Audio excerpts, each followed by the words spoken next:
Et on termine avec Antoine Buat. Vous êtes cofondateur et CEO de Digdash. Bonjour. Bonjour. Alors, éditeur de logiciels de tableau de bord analytique, c'est ça? Qu'est-ce que vous proposez concrètement? Alors, notre solution, en fait, effectivement, on est éditeur, donc on construit des logiciels pour les entreprises qui permettent de valoriser la donnée en entreprise. C'est-à-dire de partir de la donnée brute qui existe dans les différentes applications et en faire des tableaux de bord interactifs qui vont permettre de répondre aux besoins des différents acteurs dans l'entreprise. Ça va être des dirigeants pour lesquels on va essayer de mettre en forme de la donnée de manière assez pertinente sous forme de tableau de bord de pilotage. Ça va être aussi des gens un peu plus métiers pour lesquels on va permettre à ces utilisateurs d'explorer vraiment la donnée, donc de rentrer dans le détail de l'information pour qu'ils puissent avoir vraiment la compréhension même de tout ce qui existe dans leur entreprise et jusqu'à la communication, c'est-à-dire la capacité à pousser la donnée vers l'extérieur pour être capable effectivement de parler de ce qu'on fait dans l'entreprise. Donc le champ d'application est extrêmement large finalement. Absolument.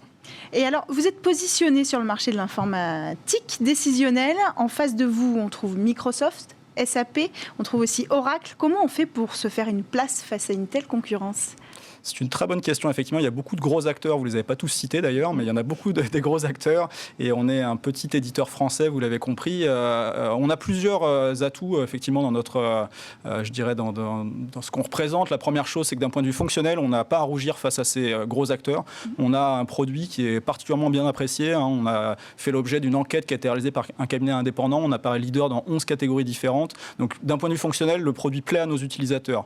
Mais je pense que ce qui est le plus pertinent encore, c'est qu'on a une certaine agilité. Donc on n'est pas un gros mastodonte. Quand nous, on nous pose une question et qu'on veut améliorer notre plateforme, c'est beaucoup plus simple de travailler avec nous, quoi. Ça, c'est votre atout principal? C'est une petite structure qui permet aussi une meilleure communication? C'est l'un de nos atouts principaux et c'est celui qu'on fait jouer effectivement le plus ici. Alors en Europe, il y a encore un cas un peu particulier, c'est qu'on est une entreprise française, donc on n'est pas soumis au Cloud Act américain. Donc pour tous ceux qui veulent héberger de la donnée, qui ont une certaine sensibilité, c'est aussi un avantage assez différenciant par rapport à d'autres acteurs américains, quoi. Et aujourd'hui, vous avez des clients dans tous les secteurs, hein, c'est ce que vous disiez.